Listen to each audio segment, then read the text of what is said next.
Well, definitely a monster, just a monster who occasionally remembered humans need doctors and books. Joseph Stalin, the mustache aficionado who gave Hitler a run for his most evil dictator money. Ruthless with a capital R. But believe it or not, his whole you get a factory thing in the 30s did turn the Soviet Union into a legit superpower. Before Stalin, the USSR was basically a giant farm with some old-timey factories sprinkled in. But not on Joey Steelhand's watch. He was determined to drag Russia into the 20th century, kicking and screaming. So he threw a bunch of money and people at factories, roads, all that industrial stuff. A lot of people suffered, like a lot. But hey, just in time for World War II, the USSR was pumping out tanks, planes, and guns like there was no tomorrow. Here's the thing though. Without all that muscle from Stalin's industrial push, the USSR might have crumbled like LeBron after light defensive contact when the Nazis came knocking.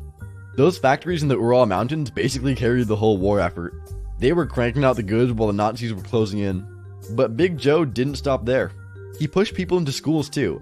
Suddenly everyone and their babushka could read. Soviet scientists were launching the first satellite, shooting the first guy into space. I'll repeat, Stalin was a psychopath, but he did turn the USSR into a force to be reckoned with. And honestly, Stalin's big industrial power move set the stage for all the wild stuff the USSR did as a superpower later on.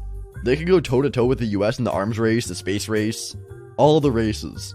They weren't messing around. And neither am I when I say hit the subscribe button. Now, it's worth mentioning that Stalin's grand industrial plan super sucked for the Soviet people. We're talking millions dead from hardcore manual labor, prison camps, famine, you name it. All that shiny new industry had a foundation of pure human misery. Not exactly something to celebrate. Alright, time for the chairman himself, Mao Zedong. This dude flipped China upside down with his wild ideas like the Great Leap Forwards and the Cultural Revolution. Spoiler alert, they leaped and cultured their way into some seriously bad times. But here's the cool part. Mao actually did some good for women's rights. Back in the day, China was patriarchy central. Bookbinding, forced marriages, no school for girls. Then along comes Mao with his marriage law in 1950, like an absolute wrecking ball. No more forced marriages, no more child brides, and check this out. Women could actually divorce their husbands. Groundbreaking stuff. Mao was all about getting women into the workforce too. He had this famous saying, "Women hold up half the sky." Though the sky was probably filled with planes dragging banners that said, "Mao is watching you," or "Mao knows best," or "Starvation builds character." And let's be real, Mao Zedong wasn't exactly a feminist icon. Progress was patchy, and he had his own shady reasons for these changes, but he did crack open the door for women's rights in China. Fast forward to now, and Chinese women are crushing it in business, politics, you name it. And in a weird way, they've got Mao to thank for that. Oh, and Mao was big on healthcare and education in the boonies too. He had this thing called barefoot doctors, not because they couldn't afford shoes, but because they'd hoof it to remote villages to deal with medical stuff.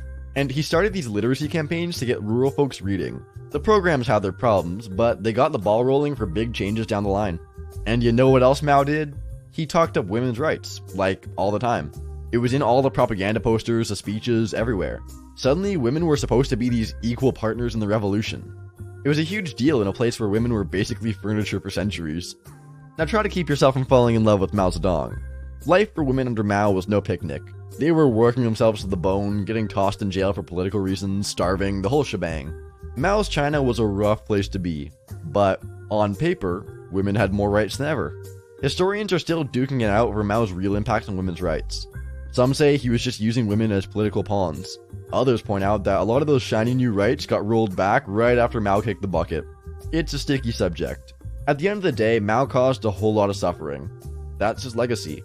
But his push for women's rights and rural reforms? A microscopic bright spot in an ocean of darkness. Almost. Next, let's talk about the granddaddy of conquest, Genghis Khan.